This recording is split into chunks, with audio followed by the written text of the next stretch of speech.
I'm just looking at it from the perspective of the Manchester United players.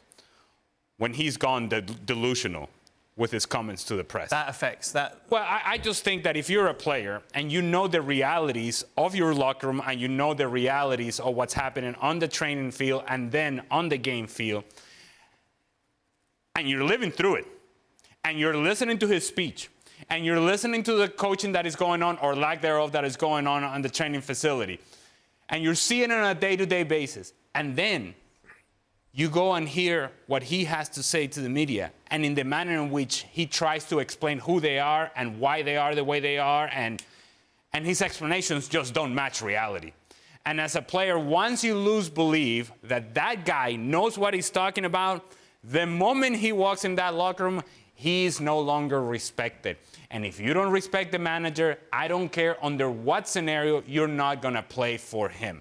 You're not going to put yourself out there for him. Now, that you can question the players all you want and their professionalism. But if the leader of the team, the manager, comes across as delusional, as losing it, as a guy who doesn't know what he's talking about and doesn't have the solutions to the problems, guess what? The players are going to sit back and say, yep, go on. We are not jumping on this boat with you. You can drown yourself. We know, Jules, it's inevitable. Some pundits, certainly not on this show, will be saying, well, whoever comes in, they need to come out and they need to have a good clear out at Manchester United. The problem is, when you take a look at who they want to clear out, no one's going to take them, not at these sort of prices. You take a look at the size of some of these contracts, it's extraordinary. Yeah, it is. So the wages, the transfer fee, obviously, and not backed by the performance. That's the thing. If you have a player that you want to get rid of who's had a good season, but you just want to get rid of because he's over the age of 28, for example, or you want someone young, I don't know, there's a lot of reasons. It's easier to sell. If you try to sell a player that has been in shocking form like this United team pretty much all season, good luck, for Jason Wilcox and Dan Ashworth and all those people who are going to try to sell players this summer before buying, then it will be difficult. They want Branthwaite from Everton. Great. They're trying to swap Maguire and some money for Branthwaite. This is not Monopoly. We're not playing Monopoly here. This is not a game. This is a serious thing. This is a serious business.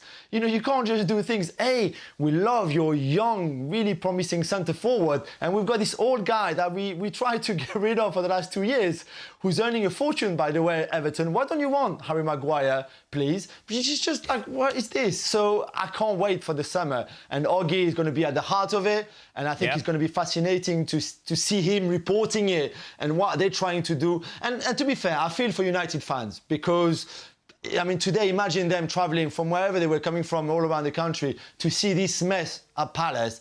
And if they just think about what the summer could look like, it's scary for them. So I feel a little bit for them, but it's going to be a circus again, there's no doubt. How does your summer look then, Mark? Well, it's going to be the same again. Now, the situation in Man United is, and Jules is right, they've got a lot of players on big money and big contracts, but the real kind of catch here is that nobody in the game has got any money. So the clubs that have got money, Real Madrid, well, they're going to spend it all on Mbappe's wages and his signing-on fee. Man City have got money to spend, but they'll spend it on good players. Then you look at teams like Brighton, Brentford, other clubs in the Premier League that are well managed. They're not going to want to take Man United's cast off. So they've got a lot of players who, especially those with a year left on the contract, who they just can't get rid of them. So they've got a lot of players they want to get rid of, but there's nobody out there to take them. So it's a perfect storm for Man United. They really can't move forward. I don't think they can actually move forward properly until the summer of 2025.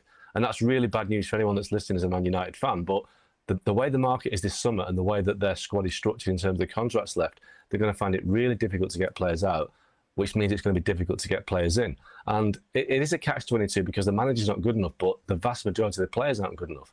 The players that played tonight and that have played for much of this season, they're not Man United quality, they're not Man United level. But what is happening now is just the culmination of 10 years of terrible recruitment. You've got people like Diogo Dalot, Aaron Wan-Bissaka, who are just not good enough for Man United, but they've been there forever, and they're still there. And you've got people like Victor Lindelof, who's not playing at the moment. Again, he's been there forever. So you've got all these players that have gradually, over the years, dragged down Man United's level to the point where they're 8th in the Premier League. And you have to say, of the 7 teams above them right now, how many of those teams will take Man United players right now?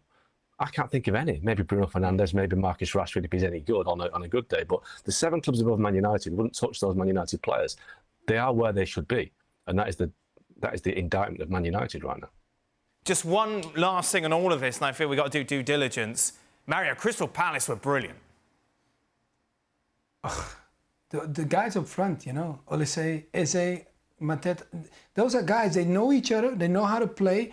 In the middle of the park, they just keep it defensively. They were incredible. But also the energy levels, I think that's very important. So I think they played against a team that had so many new managers, so many players coming in, that they are struggling to make a team out of it. So, and Crystal Palace was ready for Man United. They were ready for it. Could they do it like a Villa next season, Jules?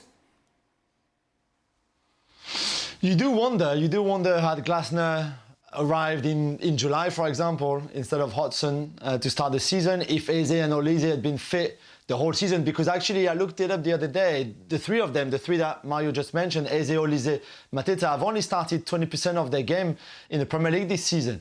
And this coincides with this great run that they're having at the moment, where they're destroying teams at home, especially away. It's a bit more difficult at times. But I like his back three. I like Wharton, especially, has been a great signing for them. He was really good in the Championship, but the step up from the Championship to the Premier League is not easy at all, even when you're a young player, especially maybe when you're a young player. And he's done so well. So, yeah, I think next season, maybe not to the level of Villa just yet, because top four straight away from 14 they are right now is not easy. But certainly a top 10 finish, I think, and to continue that progression would be very interesting. And Mark, what new will you have in your article? I imagine it will drop tomorrow, saying new low for Manchester United, and everyone says that you hate them. Well, I mean, I don't hate Man United, but they obviously keep me in a job, because it's the gift that it's the gift that keeps on giving. So let's see what tomorrow brings, but it probably won't be very good. Mark, thank you very much. As Jules rightly mentioned, they could still end the season with the FA Cup. They take on Manchester City. That game live from Wembley on ESPN+. Exclusive coverage will start at 9 a.m. Eastern.